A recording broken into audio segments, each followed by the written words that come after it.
Hey everyone, welcome back to my channel, and in this video I'm sharing with you Matilda, who is not looking at the camera right now, her 6-month update. Well, technically it's kind of like 6.5. I've just gotten behind the times.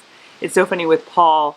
I was looking back at his 6-month video. I was so vigilant about doing them every month, and with her I forget. Life gets in the way, other stuff happens. But honestly, she hasn't really been doing anything too exciting just until like the last 2 weeks. So that's why I say 6.5. Let's start with your stats. She did go to the doctor a few weeks ago. So these are from the pediatrician. Let me just talk about weight-wise. So she is so tiny. Paul was like 90th percentile for everything, and she is like single-digit percentile. It's a very gorgeous, beautiful, windy day today. I don't know if my microphone is freaking out because of the wind. It's amazing right now. But she is, as of 3 weeks ago, I'm a little behind, 13 pounds and 3 ounces. I weighed her the other day in the middle of the day and she was 13.5, so she hasn't changed all that much. But that is 6th percentile for her age. We have been going to the pediatrician regularly, and he is not even remotely concerned because she's still growing. It's just, you know, she's just gonna be a small framed little person, right? Yeah. Which is funny because if you see me walk around, I'm very tall. I'm 5'10", Matt's 5'11".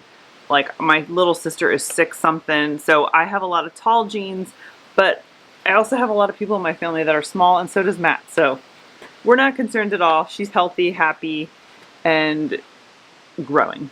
Slowly, but growing. So clothes-wise, she is still in 3 to 6 month clothes. That's why I weighed her last week, because I wanted to see if like maybe I missed something and weight-wise she should be in a higher.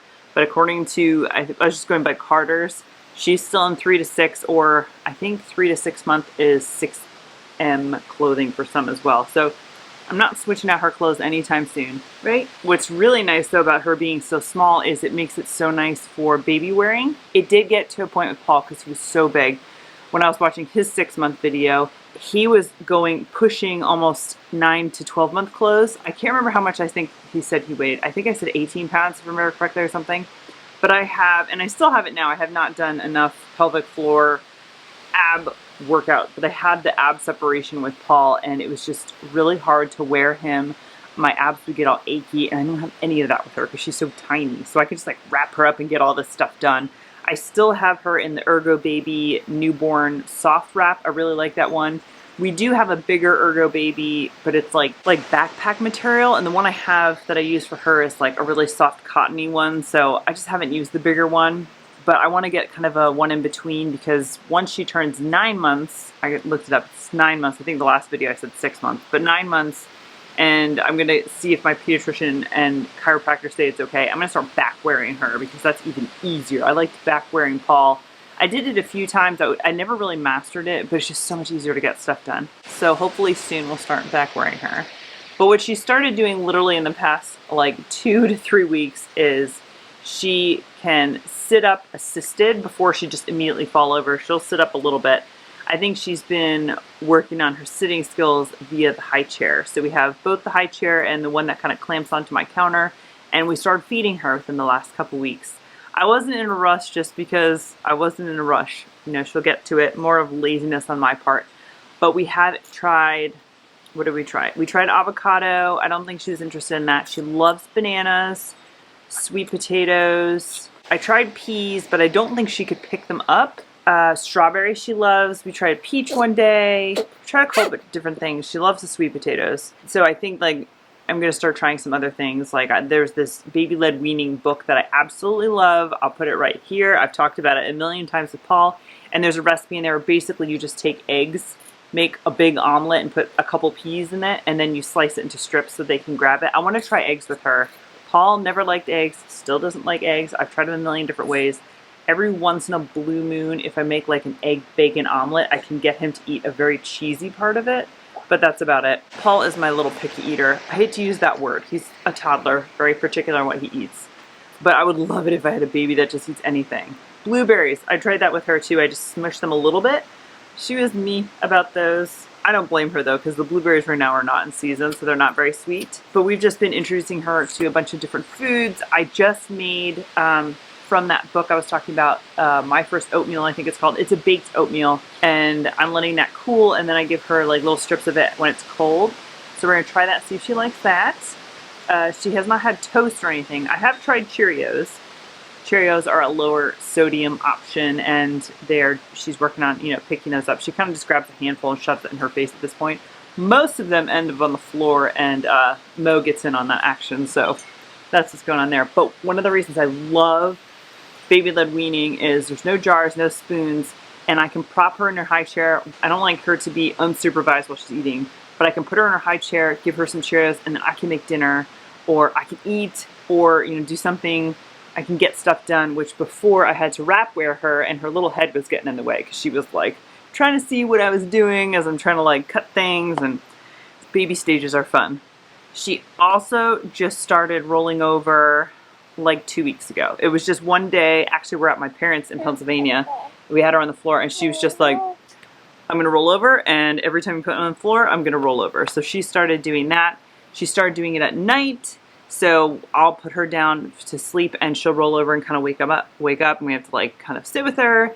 But it seems like she rolls over in the middle of the night and then just sleeps like that, which is fine by me. I remember being really scared about that with Paul, with him laying on his stomach, but they tend to always just put their head to the side, so I'm not really concerned about that with her. For feeding, I'm still breastfeeding her, and I shoot for about every 2 hours until my pediatrician tells me not to do that.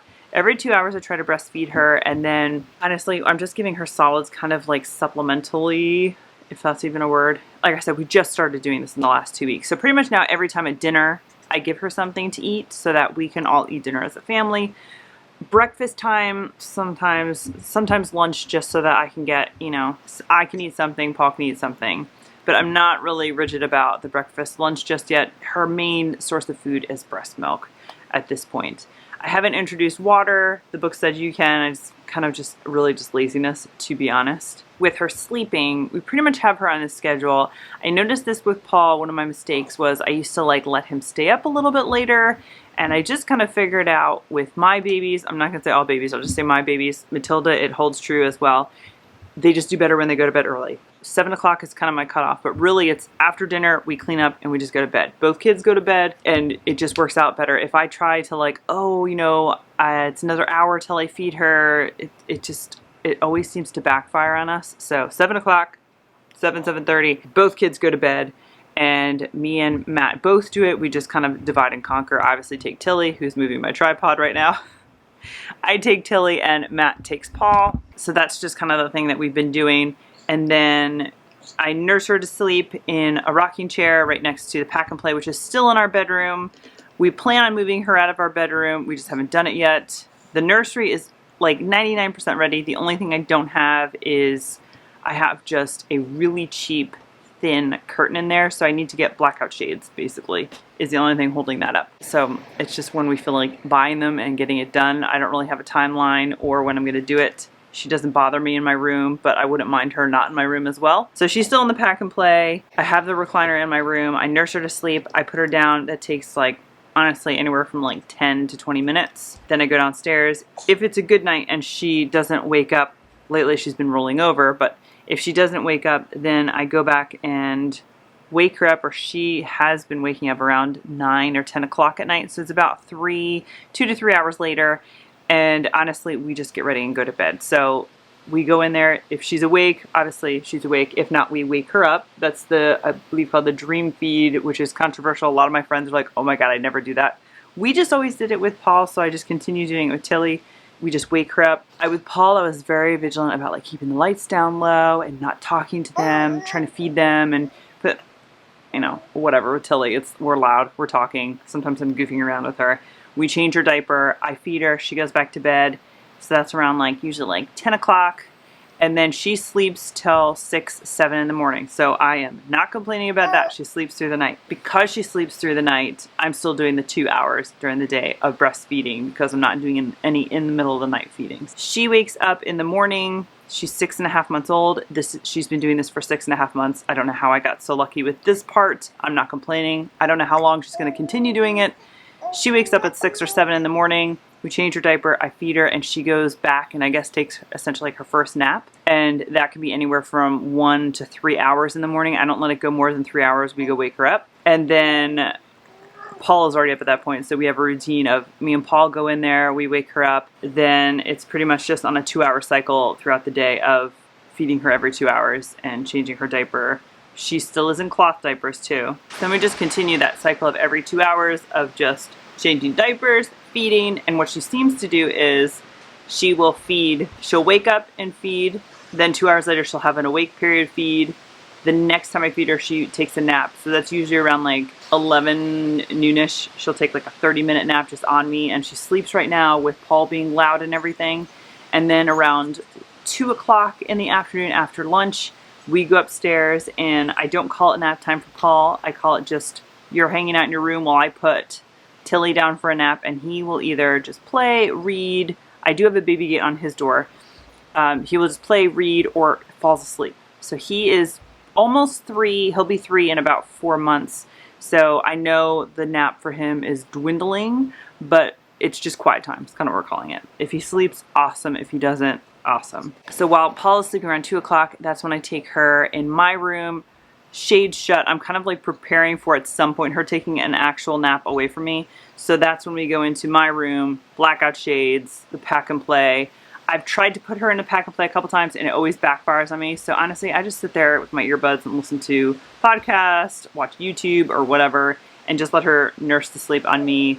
And it goes anywhere from 45 minutes to sometimes 2 hours. That is rare though. Then it's just wake up, feed, dinner time. Now we're doing the solid foods, and nap time around 7 o'clock. Not nap time, bedtime back around 7 o'clock. So that's pretty much her schedule throughout the day.